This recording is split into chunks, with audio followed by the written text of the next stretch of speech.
The Duke 2018 recruiting class was something we'd never seen before. The Blue Devils had managed to land the #1 recruit RJ Barret, the #2 recruit in Cam Reddish, the #3 recruit in Zion Williamson, plus another top 15 recruit and 5-star prospect in Tre Jones. Combine that with arguably the greatest coach the sport has ever seen and throw in the craziest fan base in the country and you get a surefire national championship contender. And they were. The #1 ranked team in the AP poll, they were a lock to get to the Final Four. Except they didn't. They ended up losing in agonizing fashion against Tom Izzo and the Michigan State Spartans, the greatest collection of talent ever in college basketball and arguably the greatest freshman to grace a collegiate court, ultimately led to crippling disappointment. But why and how did this happen? Duke opened up the season with an emphatic win over #2 ranked Kentucky, a game in which Reddish scored 22, Zion scored 28, and RJ scored a team-high 33 points along with 6 assists. Throw in 7 assists from Tre Jones and you get a debut to remember for all the freshmen. I can't imagine a more beautiful thing. You start 4 freshmen, no matter how talented they are, you never know what they're going to do in this environment against an outstanding team and great program, Krzyzewski told reporters, and they responded. They were magnificent. The Blue Devils then made their way to the Hawaiian island of Maui, where they faced off against San Diego State and Auburn, before ultimately losing out to the Gonzaga Bulldogs in the final that came down to the last possession. RJ Barret continued to lead the team in scoring, but the true scope of Zion Williamson's potential was only just being uncovered. He is the one. A genetic 1 of 1. Zion was built like a cement mixer but could jump like an Olympic high jumper. At 6'7", 285 pounds, you'd expect him to be a ground-bound blob looking to post up everything inside. Except he's not. He's an absolute freak who casually does stuff like this.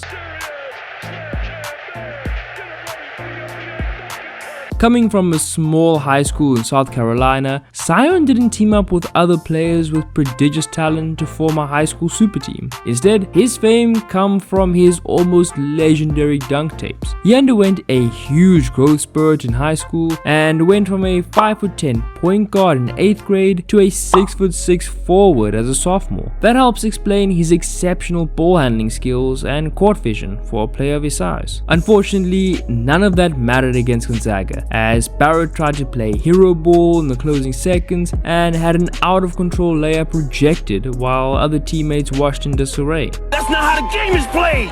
You can't do that! While it was still early in the season, questions were raised whether or not a team dominated by high-profile freshmen would have what it takes against experienced and veteran teams at the top of the collegiate basketball totem pole. Just over 2 weeks after that heartbreaking loss, Duke got revenge on the Bulldogs, this time the Yale Bulldogs, with a 91-58 win. The Blue Devils struggled in the first half, but were able to speed up the game in the second half and get the easy win. RJ Barret and Zion Williamson had outstanding nights yet again, but a common issue cropped up again: Duke's putrid free throw percentage. This wouldn't be a big problem in the regular season, but if they didn't fix up before the tournament, where every point means more, they were going to be in trouble. This is especially concerning for a team that gets to the line as much as they do, ranking 27th in free throw attempts. Their bad shooting extended to the 3-point line too, where nobody outside of Alex O'Connell shot it better than 35% from 3 on decent volume.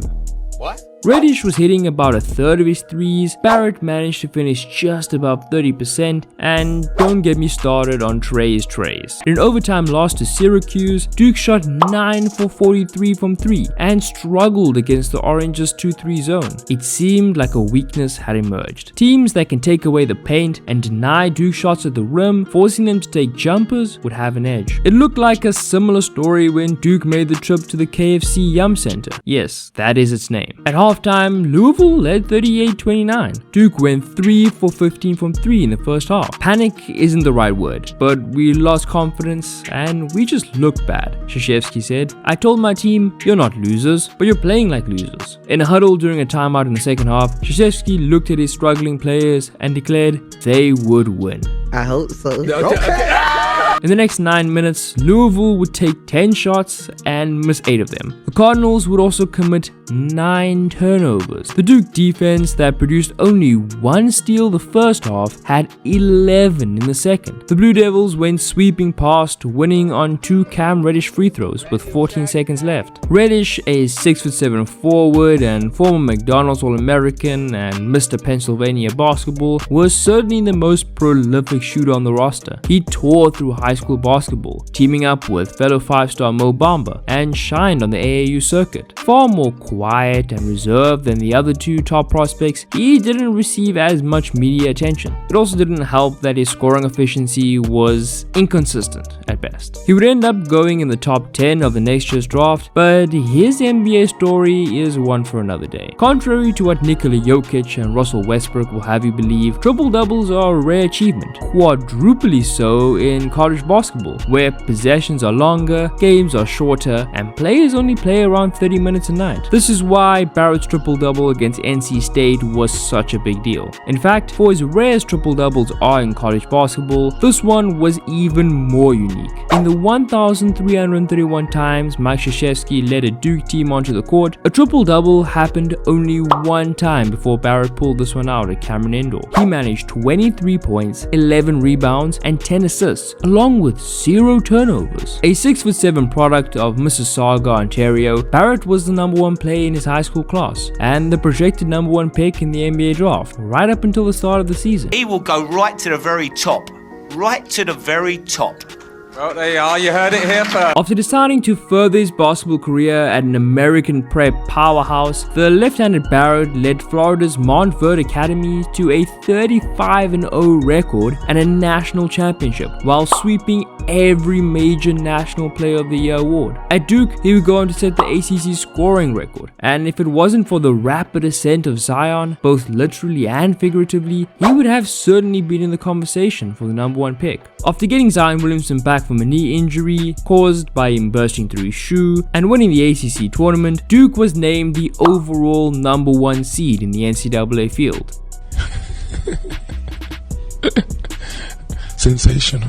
The Blue Devils were heavy favorites to storm to the Final Four in Minneapolis. They eased past North Dakota State in the first round, but narrowly dodged a bullet in the second round when they faced UCF. A mammoth performance by Zion prevented an incredibly embarrassing loss for the best team in the country. They then edged past Virginia Tech in another close game in the Sweet 16. On the one hand, this Duke team was not performing at its best. Their troubles at the free throw line continued and meant they were leaving valuable points on the board. On the other hand, they were closing games out. That youth and inexperience that people were worried about early on in the season was proving to not be a big deal under the brightest lights. Then they faced Michigan State. Barret and Zion both scored over 20, played nearly the entire game, and for the most part did themselves proud. However, Duke's poor efficiency from the line and from 3, coupled with their inability to take care of the ball, eventually were their undoing. I do wonder what would have happened if Duke turned that game around though. A single made bucket would have had them in the Final Four. Chris Beard's Texas Tech were good, but they would have been underdogs against this Duke team. And that all-ACC matchup against Virginia would have been an all-timer. But as Kanye once said, I guess we'll never know.